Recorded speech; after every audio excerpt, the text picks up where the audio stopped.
barik wa an'im ala 'abdika wa rasulika sayyidina maulana Muhammadin wa ala alihi wa ashabihi wa man sara ala nahjihi wa kafa bihadihi ila yaumiddin. Amma ba'du. Para jemaah, rekan-rekan yang semoga dimuliakan Allah, alhamdulillah di malam hari ini kita berkumpul kembali secara virtual ya. Kita mencoba mencari keberkahan di malam yang mana harinya itu diberkahi oleh Allah Tabaraka wa Ta'ala. Hari Jumat, hari yang diberkahi oleh Allah, hari yang mana di dalamnya kata Nabi sallallahu alaihi wasallam, fihi da'watun mustajabah, ada doa-doa yang dikabulkan.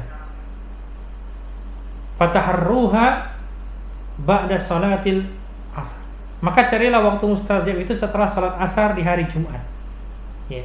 Ada doa yang makbul, doa yang Allah terima, doa yang Allah kabulkan ketika kita berdoa di hari Jumat itu.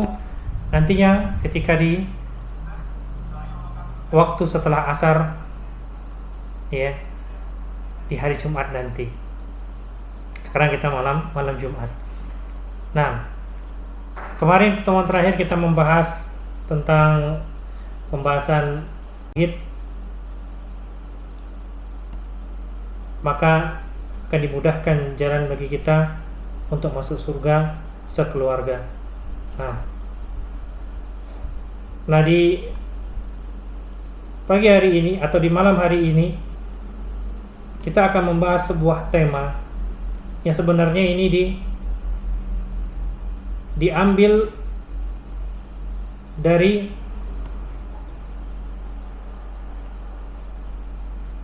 sebuah surat di dalam Al-Qur'anul Karim ya, yaitu surat Al-Mulk. Kita nggak jauh-jauh, cukup 2 ayat dari surat Al-Mulk itu sudah jadi kajian kita malam hari ini ya. Itu Anda ada tampilkan screen ya, nampak kan?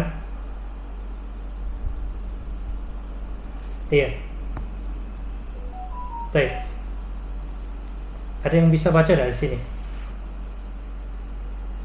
Mungkin ada yang mau mencoba membaca. Fadhal, ini Pak Farindra. Naam, Ustaz. Coba dibaca.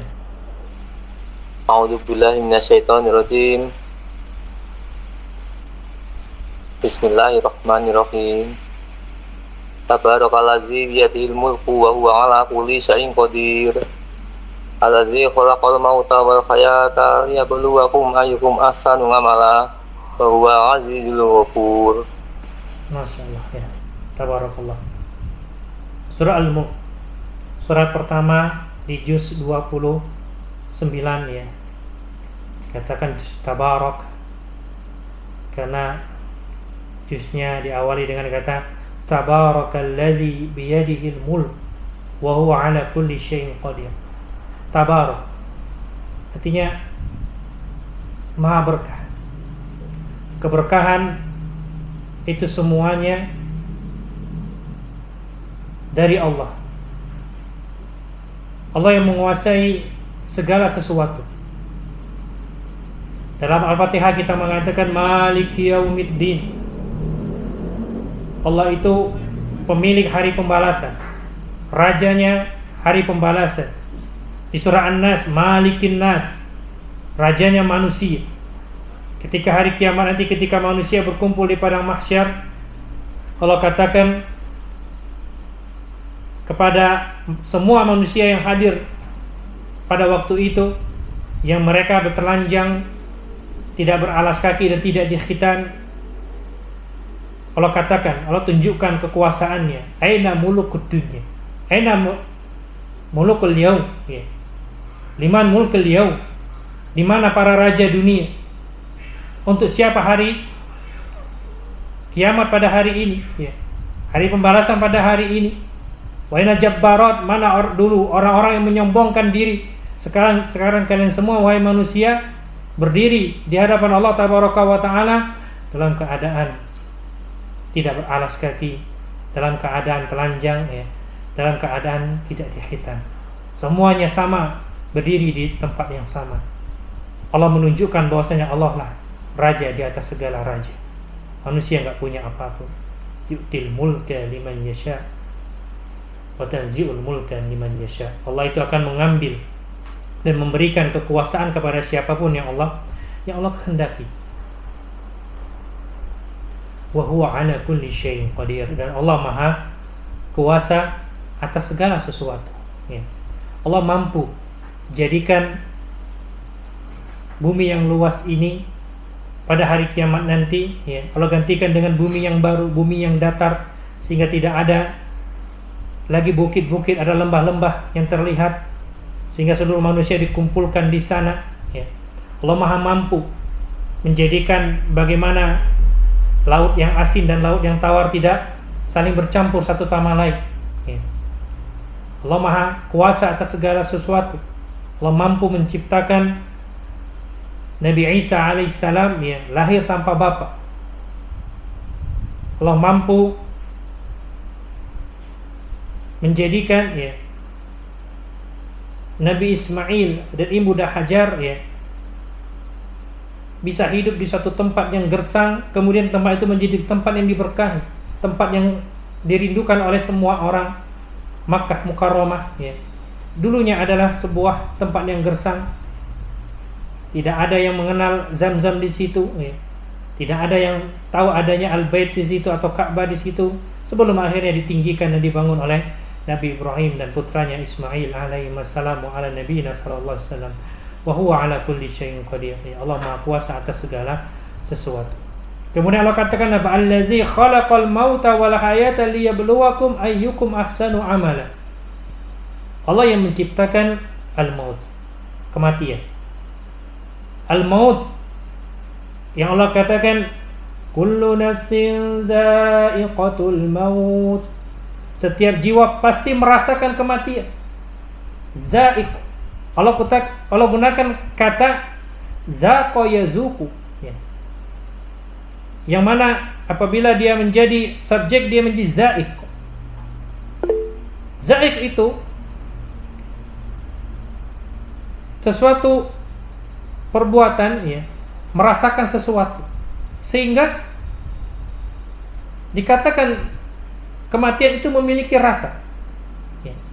Allah tidak katakan kullu nafsin wajadal maut, setiap jiwa pasti akan menemui ajalnya, enggak, tapi setiap jiwa pasti akan merasakan al-maut, kematian. Nah, maksudnya apa? Innalil mauti lasakarat. Sesungguhnya, ya, maut atau kematian itu ada sakaratnya, ada rasanya, dan rasanya itu lebih sakit daripada ditusuk oleh 70 pedang. Para jamaah yang semoga dimuliakan Allah, ya, Allah menciptakan maut, dan nanti pada hari kiamat ketika penghuni surga sudah di surga, penghuni neraka sudah masuk neraka, Allah jadikan maut tersebut dengan kekuasaan Allah seperti seekor kambing. Kematian Allah jadikan seperti seekor kambing kemudian disembelih.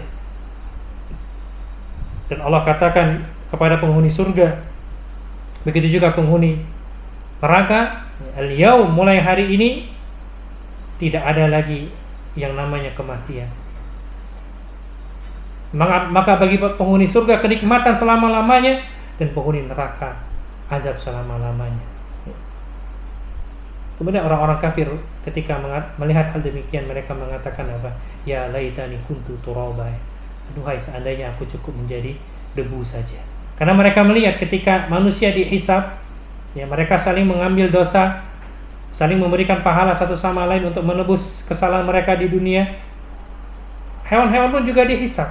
Tapi bedanya manusia setelah dihisab muaranya surga atau neraka, tapi hewan-hewan itu Allah jadikan mereka debu yang berterbangan. Makanya orang-orang kafir berharap, ya laitani kuntu turaba, ya. Allah yang menciptakan kematian, dan Allah juga yang akan menjadikan kematian itu tidak ada lagi nanti pada hari kiamat. Wal haya, kehidupan Allah yang ciptakan. Siapa yang menumbuhkan biji-bijian sehingga menjadi pepohonan, menumbuhkan buah-buahan yang bisa kita makan, ya. Siapa yang menumbuhkan tanah yang gersang menjadi tempat yang hijau, dan yang menjadikan tanah yang hijau menjadi tempat yang gersang, itu semua adalah Allah Tabaraka wa Ta'ala. Allah jadikan kehidupan dari sebuah air mani yang bertemu dengan sel telur, ya, yang itu awal mulanya mereka tidak memiliki nyawa, tapi ketika 120 hari di dalam kandungan, Allah jadikan segumpal daging tersebut memiliki nyawa. Allah jadikan dia punya takdir, punya rizki, ya, punya waktu mautnya, punya ketentuan apakah dia orang bahagia di akhirat nanti ataukah tidak. Allah jadikan sesuatu yang mati bisa menjadi hidup. Begitu juga Allah bisa menghidupkan yang mati. Liyabluwakum ayyukum ahsanu amala. Allah ciptakan kematian dan kehidupan, tujuannya apa? Untuk menguji kita. Kita ini diuji. Apa yang diuji? Ayyukum ahsanu amala. Siapa di antara kita yang amalannya yang paling ahsan,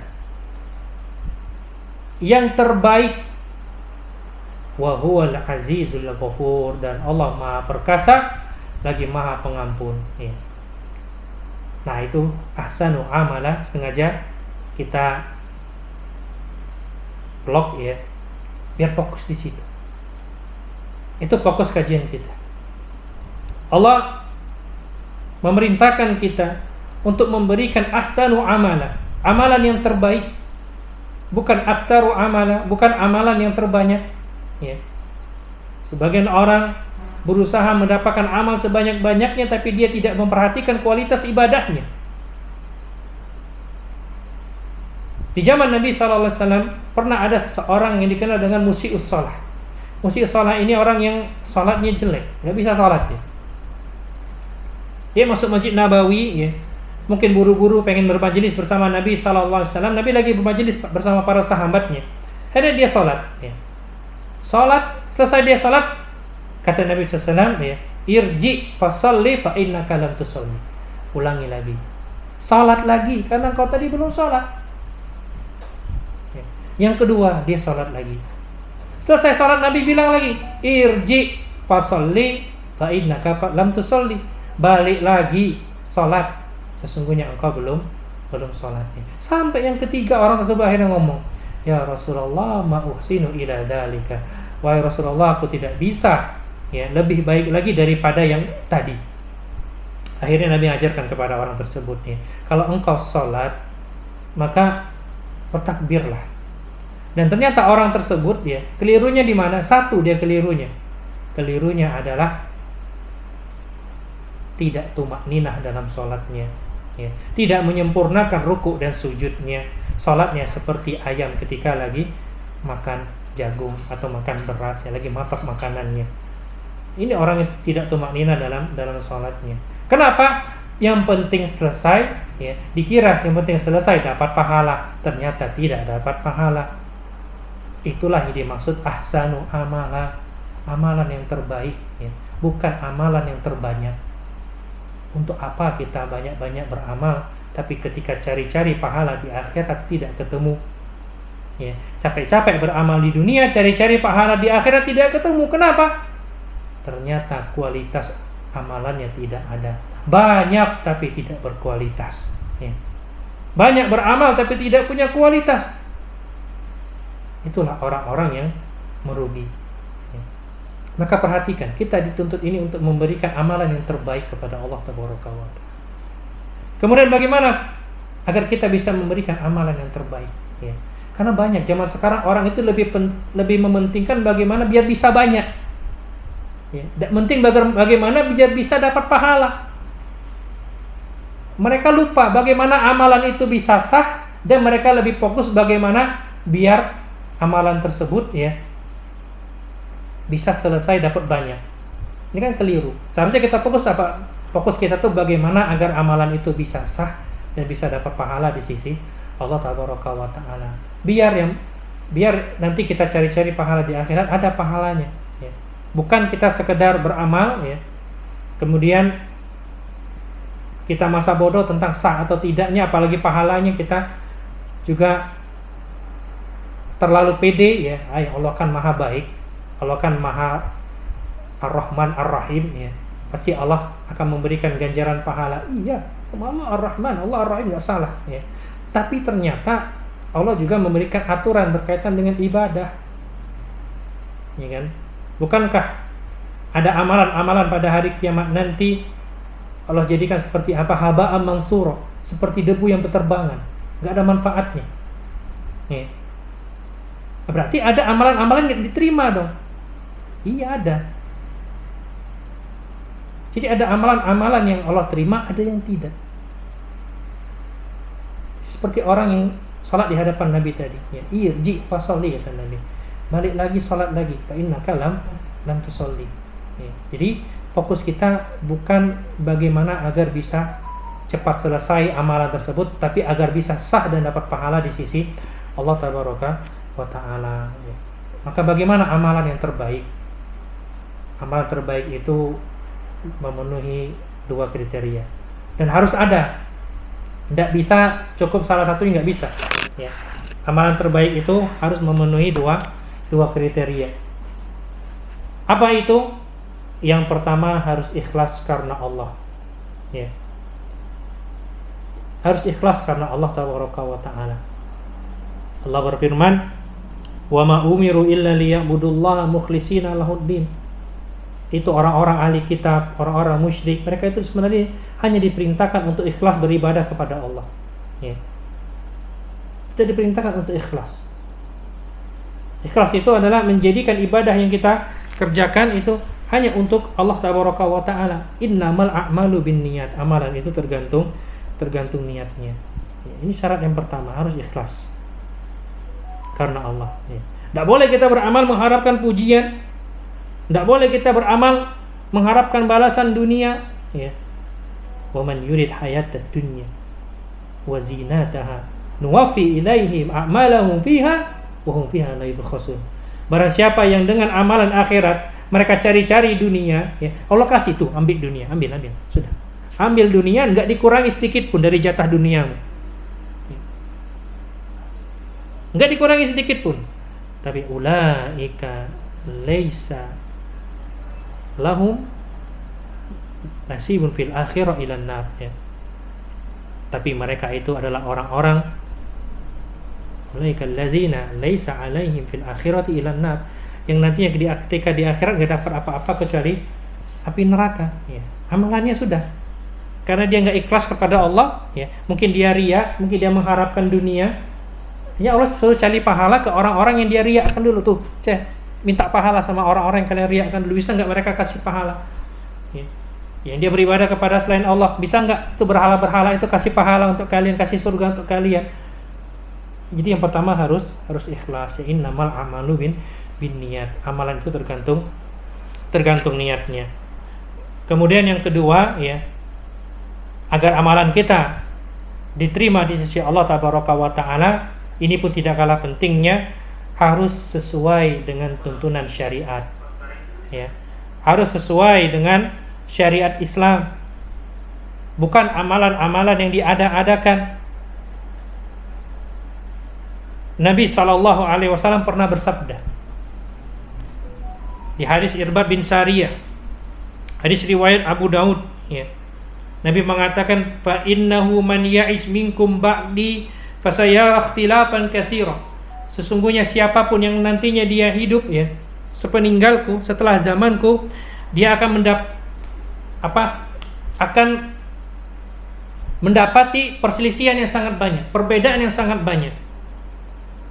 Apa solusinya? Fa'alaikum bisunnati wa sunnatil khulafa'ir mahdiyyin ar-rasyidin tamassaku biha wa 'addu 'alaiha bin nawajis. Pegang petunjukku, kata Nabi SAW. Pegang ajaranku, pegang sunnahku ya, dan sunnahnya khulafa ar-rasyidin, Abu Bakar, Umar, Utsman, Ali. Pegang sunnahnya mereka dan sunnahnya Nabi Muhammad SAW. Bahkan Nabi perintahkan wa'addu 'alaiha bin nawajiz, gigit dengan gigi geraham kalian, jangan dilepas ya, ketika terjadi perselisihan yang banyak di antara atau di tengah-tengah umat Islam. Wa iyyakum wa muhdatsatil umur, hati-hati dengan perkara yang tidak pernah diajarkan, tidak pernah disunnahkan oleh Nabi SAW. Kenapa? Fa inna kulla muhdatsatin bid'ah wa kulla bid'atin dhalalah. Setiap amalan-amalan yang diada-adakan itu suatu penyimpangan, dan penyimpangan itu adalah sebuah kesesatan. Maka dua hal tadi, ikhlas dan sesuai syariat Islam, itu harus ada dalam amalan kita. Tidak cukup satunya saja ya. Kita amalan kita Masya Allah sesuai syariat Islam tapi tidak ikhlas, percuma ya. Tidak ada pahalanya di sisi Allah Tabaraka wa Ta'ala. Pada hari kiamat nanti ada orang-orang yang merugi ya, muflis.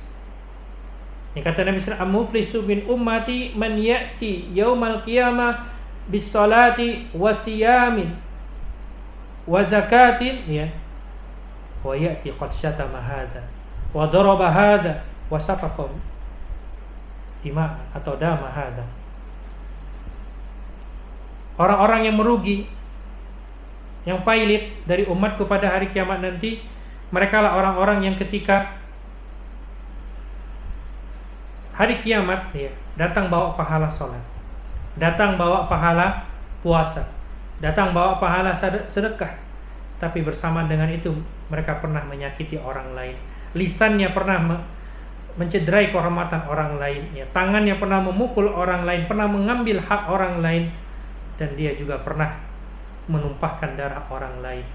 Maka dia mengganti rugi dengan pahala sholatnya, pahala puasanya, pahala zakatnya, sehingga tidak ada lagi pahala bagi dia. Yang terjadi apa? Dosa orang dia yang mikul. Itu orang-orang yang merugi. Ternyata amalannya bagus, diterima oleh Allah Tabaraka wa Ta'ala, tapi ada sebab-sebab amalannya diambil oleh orang, dicuri oleh orang lain karena kesalahan dia sendiri ya. Ada orang yang beramal, amalannya sesuai dengan sunnah Nabi ya. Penampilannya Masya Allah nyunnah, kemana-mana dia pakai jenggot misalkan ya. Celananya di atas mata kaki, dia tidak pernah menolak sunnah Nabi. Setiap sunnah Nabi dia jalankan, tapi ternyata dia menjalankannya karena riya, pengen dipuji, agar dilihat orang, dikatakan orang alim ya, maka dia gak dapat pahala sama sekali ya.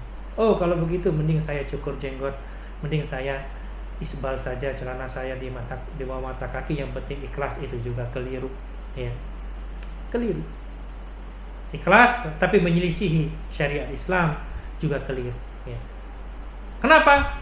Seikhlas apapun kalau tidak ada syariatnya, tidak diajarkan, mana mau Allah memberikan pahala? Mana bisa kita dapat pahala? Contoh ya, orang sholat zuhur ikhlas karena Allah Tabaraka wa Ta'ala, sengaja salat zuhur 5 rakaat karena dia berpikir kalau lebih banyak juga pahalanya ya. Dia nambah dalam syariat salat zuhur, dapat pahala? Enggak, bahkan salatnya batal walaupun dia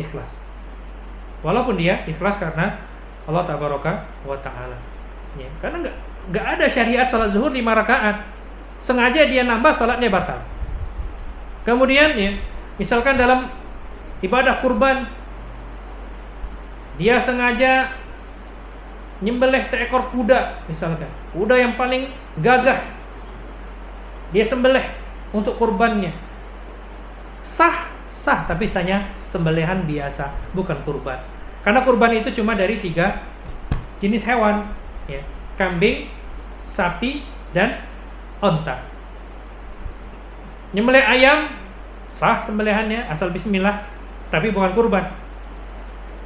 Nyembelih kelinci ya, sah sembelihan biasa tapi bukan kurban. Jadi tidak cukup amal itu ikhlas, harus ada petunjuknya dalam syariat Islam, harus ada aturan mainnya. Tidak bisa kita sembarang, yang penting ikhlas Allah kasih pahala. bagaimana kalau ikhlas kita tidak dilandasi dengan syariat yang benar ya. Capek-capek kita beramal cari-cari pahala di akhirat ternyata tidak dapat karena tidak ada syariatnya, tidak ada ajarannya. Ya, seperti itu. Nabi sering ingatkan kita dalam sholat, misalkan shollu kama ra'aitumuni usolli, sholatlah sebagaimana kalian melihat aku sholat ya. Dalam masalah haji, umrah, khuzu anni manasikakum, ambillah dariku cara manasik kalian. Nah ini yang bagi umrah misalkan ya, pastikan pilih travel yang benar ya. Jangan yang mengajarkan amalan-amalan yang tidak diajarkan oleh Nabi SAW ya. Tidak mengedukasi jamaahnya, mana amalan yang disyariatkan, mana yang tidak ya. Karena kita sudah pergi dengan biaya yang tidak murah ya. Kita pengen dapat pahala di akhirat, apalah jadinya sudah capek-capek, sudah keluar biaya, ternyata tidak dapat pahala. Kenapa? Karena kurang edukasi bagaimana amalan yang benar ya. Dalam segala ibadah kita itu ada aturan mainnya, nggak bisa kita sekedar niat baik dan ikhlas saja. Laqad kana lakum fi rasulillahi uswatun hasanah. Tuh dalam diri Rasul itu ada suri tauladan yang baik ya. Liman kana yarjullaha wal yawmal akhir. Untuk orang yang siapa yang cari pahala di sisi Allah, mengharapkan pahala di sisi Allah dan mengharapkan pertemuan pada hari akhir. Ada contohnya dari Rasulullah sallallahu alaihi wasallam, wa zakarallahu katsiran, dan mereka banyak menyebut Allah tabaraka wa taala. Nah, jadi Nabi melarang kita dalam masalah agama ini untuk memberikan inovasi dalam bentuk ibadah. Ya, karena ibadah itu sesuatu yang baku, sesuatu yang kalau istilah para ulama itu tauqifi. Tauqifi itu ada aturannya kerjakan, nggak ada aturannya jangan kerjakan. Itu sesuatu yang tauqifi. Ya. Contoh, kenapa ibadah itu dikatakan tauqifi, ibadah mahdhah terutama ya, ibadah yang murni. Dalam masalah wudu misalkan ya, kita batal karena buang angin, nggak ada satupun tempat buang angin itu kita senggol ketika mau berwudu lagi ya. Karena kalau kita pakai logika kita ya, kita pakai akal dong sayang, maka seharusnya itu harus dibersihkan dulu. Tapi ternyata ya, otak kita juga nggak bisa memahami hikmah tersebut. Itulah namanya ibadah. Ibadah itu harus sesuai aturan. Nggak bisa kita hanya sekedar niat baik kita ya. Wudu itu ibadah, harus sesuai aturan mainnya. Nggak bisa kita sembarangan dalam berwudu, ada urutannya ya. Setelah melakukan sunnah-sunnahnya yang rukunnya mulai dari muka ya, kemudian tangan sampai ke siku kepala, kemudian kaki, kepala itu pakai dengan telinga. Itu ada aturan mainnya, tidak bisa kita sembarangan ya. Dalam perkara apa? Ibadah kita, dalam perkara agama kita ya. Tinggalkan inovasi-inovasi dalam beribadah ya. Karena kenapa? Ibadah itu harus ada petunjuknya. Kalau pengen dapat pahala, harus ada petunjuknya. Kalau ada petunjuknya dan dia ikhlas karena Allah ya, dan tidak melakukan pembatal-pembatal amalan, insya Allah dia akan dapati pahala itu di akhirat ya. Dalam perkara dunia silakan inovasi sebanyak-banyaknya. Salah satunya apa? Google Map ini merupakan inovasi kita dalam masalah dunia yang kita bisa gunakan untuk apa? Untuk fasilitas atau memfasilitasi kita dalam berdakwah, dalam mengaji ya kan. Ini perkara dunia, boleh ciptakan Google Map, ada yang ciptakan Zoom ya, ciptakan HP, ciptakan alat-alat untuk memudah urusan kita, termasuk urusan dakwah kita. Silakan pakai mikrofon ya. Ke masjid naik motor, ke masjid naik mobil, silakan ya. Itu perkara dunia, kata Nabi SAW, antum a'lamu bi amri dunyakum, kalian lebih tahu tentang urusan dunia kalian. Silakan ya, silakan berinovasi sebesar-besarnya untuk urusan dunia, tapi untuk urusan agama ingat ya. Nabi kita mengatakan, apa kata Ibunda Aisyah, man ahdasa fi amrina hadza ma laysa minhu fa huwa raddun. Yang buat inovasi dalam urusan agama ini yang tidak ada perintahnya, maka amalannya tertolak. Itulah orang-orang yang tidak dapat pahala nantinya di akhirat. Sudah ikhlas, sudah capek-capek beramal, ternyata tidak ada aturan mainnya ya. Nah, jadi ini yang harus kita pahami. 2 poin utama kajian kita malam hari ini. Yang pertama, ikhlas karena Allah. dan yang kedua harus ada tuntunan syariatnya, ya. Itu yang membuat amalan kita bisa berkualitas. Karena untuk apa banyak-banyak beramal tapi ternyata tidak dapat pahala, ya. Mending amalan kita sedikit tapi berkualitas, itu kita bisa mendapatkan pahala di sisi Allah Tabaraka wa Ta'ala, ya. Dan kita bisa mengungguli para ahli ibadah dengan apa? Dengan ilmu yang kita miliki dalam beribadah. Ahli ilmu, orang-orang yang punya ilmu, ya, itu satu derajat di atas orang-orang yang ahli ibadah. Nah, wallahu a'lam bishawab, ya. Ini yang bisa kita sampaikan. Untuk pertanyaan boleh langsung, boleh seperti biasa, ya, via chat, ya. Nah, sesuai tema boleh, Silakan. di luar tema boleh. Nah, Silakan yang mau bertanya teman-teman, monggo.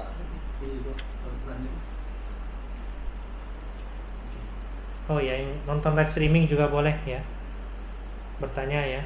Nah, Ustadz mau bertanya tadi. ya, fadhal Pak Arenda. Qadarullah nih baru safar Ustadz ya. Masya Allah. Jadi mungkin di luar tema ya Ustadz. Safar kemana tuh? Ke pendopo Ustadz. Oh, ke Pendopo. Ada pekerjaan di pendopo Ustadz. Ya, gimana? Jadi ini Ustadz, ada pengalaman kalau kita safar kan kita sholatnya jamaah qashar Ustadz ya. Ya, Kemudian pada waktu sholat maghrib itu kita ketemu masjid Ustadz. Ketemu masjid, kemudian jadi perjalanan ke pendopo itu kan memang lewat hutan-hutan Ustadz ya, lewat hutan itu kan. Nah pas dapat masjid itu pas masih dalam waktu sholat maghrib Ustadz, tapi sudah mendekati isya Ustadz. Nah kemudian kita ambil wudhu terus sholat Ustadz, jamaah qashar pada waktu setelah selesai sholat maghrib 3 rakaat adzan isya Ustadz. Padahal kita niat tadi kita jamaah qashar Ustadz, jadi kita lanjut tambah 2 rakaat atau ikut jamaah di masjid Ustadz. Syukuran. iya, Masya Allah, ya. Ini salah satu pertanyaan aktualisasi, ya. Pertanyaan karena sedang dialami atau sudah dialami. Baik. Ketika kita sedang dalam safar, ya, Allah memberikan berbagai macam keringanan. Di antaranya tidak wajib salat Jumat ketika kita sedang safar bagi laki-laki, ya. Kemudian juga ketika kita sedang safar tidak wajib juga puasa Ramadan kalau memang menyusahkan kita, nanti diganti di hari yang lain, ya. Kemudian di antara keringanan ketika sedang safar juga itu boleh sholat itu di qashar. Qashar itu apa? Memendekkan sholat yang 4 rakaat menjadi 2 rakaat. Itu mengqashar sholat. Ya, jadi sholat zuhurnya 2 rakaat, sholat asarnya 2 rakaat, sholat isyanya 2 rakaat, ya. Kemudian ada istilah lagi yang keringanan yang Allah berikan kepada kita, namanya jamak, ya. Sebagaimana kata Ibnu Abbas, kana Nabi sallallahu alaihi wasallam yajma'u baina salataini min ghairi safarin wala matarin. Nabi itu pernah menjamak salat di Madinah, ya. Beliau enggak sedang safar, beliau jamak salat bukan karena safar, bukan juga karena hujan. Nah, dari sini para ulama menyimpulkan jamak itu tidak mesti safar. Karena ada sebab lain kita bisa menjamak salatnya. Pernah juga Nabi SAW suatu hari menjamak salat di Madinah, ya, tanpa ada sebab. Sesekali, tapi bukan rutin, tapi sesekali. Ketika ditanyakan, ya, apa kata beliau SAW? Awaddu alla asyqa ala ummati. Aku tidak ingin memberatkan umatku, ya. Jadi jamak tidak mesti safar. Jamak itu menggabungkan 2 salat. Yang bisa digabungkan antara zuhur dengan asar atau maghrib dan isya. Itu jamak, menggabungkan 2 salat. Ketika kita safar, ya, ada keringanan lagi, namanya qashar. Jadi bisa menjamak plus qashar kita. Jadi jamak qashar salatnya. Seperti kasus tadi, ya, salat maghribnya 3 rakaat, salat isyanya 2 rakaat. Di jamak takdim di waktu maghrib, atau di jamak takhir, ya, salat maghrib di waktu isya. Jadi salat maghrib dulu baru salat isya 2 2 rakaat. Nah, untuk kasus yang tadi ya, ingat kalau safar itu kalau qasar itu harus safar, kalau jamak tidak mesti safar. Ketika kita safar ya kondisi seperti tadi, kita sudah selesai sholat maghrib, ternyata azan isya ya. Maka petunjuknya adalah sebagaimana yang diriwayatkan oleh para ulama dalam buku-buku fikih ya, ketika kita hadir di waktu sholat dan kita bersama orang-orang yang mukim di tempat sholat tersebut, entah itu di masjid ya atau dimanapun, maka kita ikut sholat orang yang mukim ya. Walaupun tadinya kita sudah niat qasar, cuman karena keadaan kita sudah bersama orang-orang mukim dan mereka bersiap sholat isya, kita ikut sholat mereka sholat isya ya. Karena sholat maghrib kita sudah sah ya, niat tadi mau menjamak, maka jamak kita jadi jamak suwari. Ini salah satu pendapat dalam mazhab Hanafi kalau tidak salah ya. Jamak suwari itu apa? Jamak dari sisi bentuknya, bukan maknanya. Jadi sholat maghribnya agak diakhirkan sehingga bisa berbarengan dengan sholat isya di awal waktu. Yaitu dia menjamak sholat seperti jamak suwari. Itu solusinya apa? Nunggu ya. Nunggu karena kita bersama orang-orang yang mukim. Karena kalau kita keluar atau kita nggak ikut sholat ya, maka akan jadi omongan orang. Orang-orang nggak paham kalau itu orang waktunya sholat dia pergi ya, waktunya sholat dia nggak sholat ya, seperti itu ya. Hikmah yang besar ya ketika kita berada dalam suatu kaum, walaupun kita sedang safar, ikuti sholat orang-orang yang mukim. Baik, ada pertanyaan di chat di sini. Assalamualaikum warahmatullahi wabarakatuh. Izin bertanya terkait ghibah. Kalau kita mendengarkan curhat teman yang mungkin ada irisan dengan ketidakcocokan dengan seseorang ya, apabila kita menghindar bisa dikira tidak peduli kawan, tapi kalau didengar apakah itu termasuk menggibah ya? Atau bagaimana cara tetap bisa mendengarkan teman tapi terhindar dari gibah? Terima kasih. Yang pertama kita harus paham definisi gibah. Gibah itu zikroka akhaka fima yakrah. Engkau menyebutkan tentang orang lain, tentang temanmu, saudaramu yang dia nggak suka kalau dia dengar, itu namanya gibah ya. Dan gibah ini diantara dosa-dosa besar ya, karena dia telah merusak kehormatan orang lain ya. Dan dia tobatnya juga, orang yang suka gibah ini tidak cukup tobat kepada Allah, ya Allah astagfirullahaladzim aku sudah menggibah, nggak cukup ya. Dia memang harus istighfar, tapi juga harus minta maaf. Tidak cukup minta maaf, dia harus memuji orang-orang yang dia gibahi di tempat dia menjelek-jelekkan orang tersebut ya. Berat dosa gibah itu, tobatnya berat ya. Nah, kalau ada teman curhat ya, dia gibah, apa yang kita lakukan ya? Ingatkan dia ya, kalau perbuatan dia itu enggak benar. Karena kalau mau menyebutkan keburukan seseorang, sebaiknya jangan disebut namanya ya. Jangan kita tunjuk orangnya, karena itu bisa jadi dalam gibah.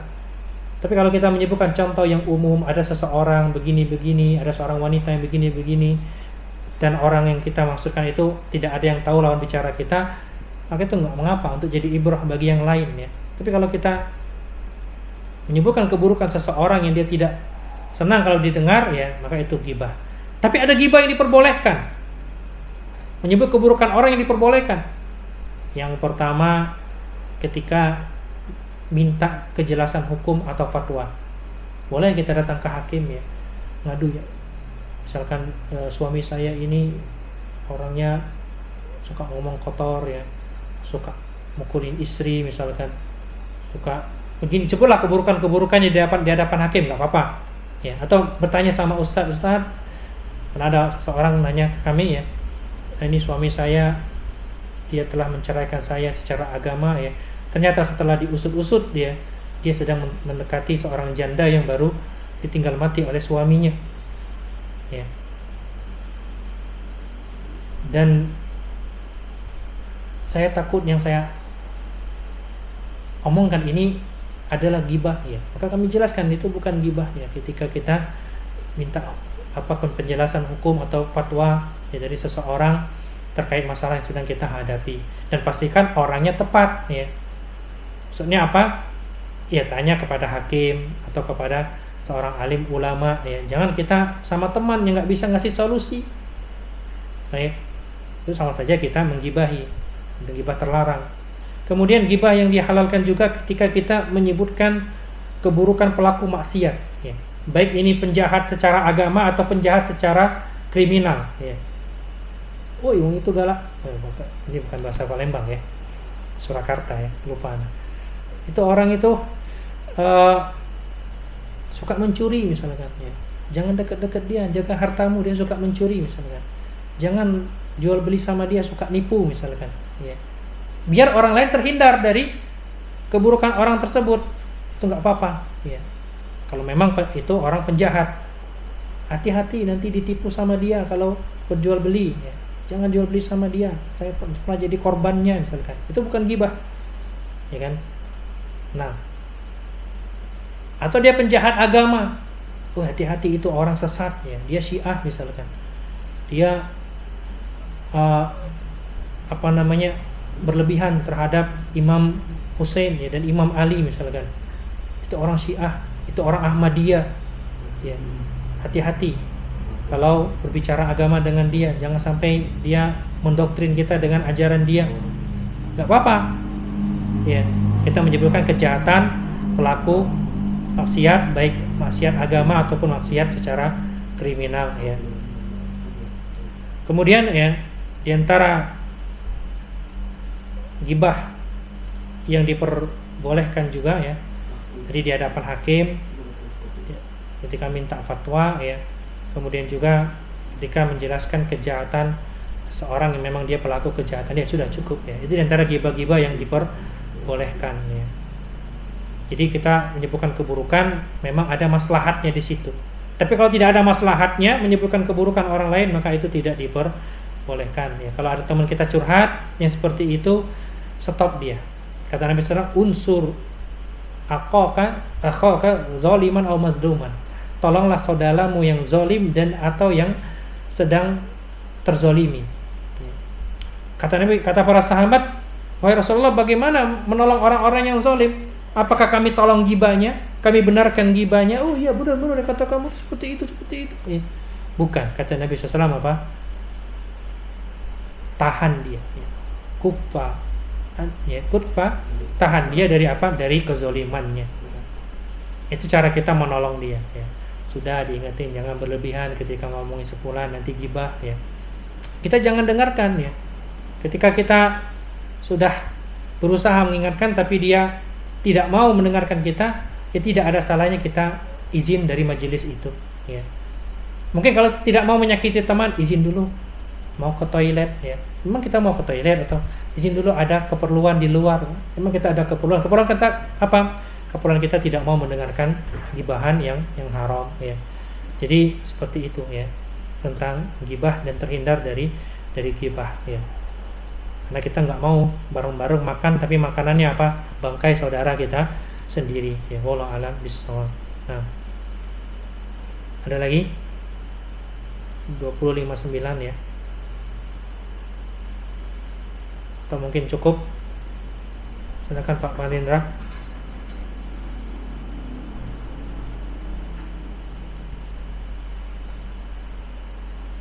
Ada Pak Pan? Bisa. Nah, gimana? Cukup kita? Ya mungkin cukup, Ustaz. Iya ya. Jika tidak ada yang bertanya lagi, teman-teman, mungkin kita cukupkan untuk kajian malam ini. Insya Allah 2 pekan lagi yang kita kajian lagi. Silakan Ustaz, kalau tutup Ustaz. Iya, nah ya. Ini teman-teman alumni Semoga 03 ya, SMA 3 Surakarta, Biologi 96 ya. Mudah-mudahan Allah senantiasa memberikan taufik dan hidayahnya kepada kita untuk terus mau belajar agama ya. Karena setiap hari kita dalam salat itu kita baca ihdinas siratal mustaqim, ya Allah tunjuki kami jalan yang lurus. Kita bersyukur sudah dapat hidayah umum. Hidayah apa? Hidayah Islam. Kita lahir di keluarga Islam ya, bapak ibu kita Islam, kakek nenek kita Islam, kita bersyukur ya. Karena kalau sudah ingatkan wala tamutunna illa wa antum muslimun, jangan meninggal kecuali dalam keadaan muslim. Tapi sekedar Islam saja ternyata belum cukup ya. Kita harus belajar agar dapat hidayah yang terperinci, petunjuk yang terperinci. Wa may yajhadu fina lanahdiyannahum subulana. Barang siapa yang bersungguh-sungguh menempuh jalan kami tunjukkan jalan kami. Caranya apa? Dengan mempelajari agama ini. Banyak ilmu-ilmu terperinci tentang pembahasan agama ini yang belum kita pahami. Ya. Ini kita akan belajar terus ya. Terus dan terus sampai kapan?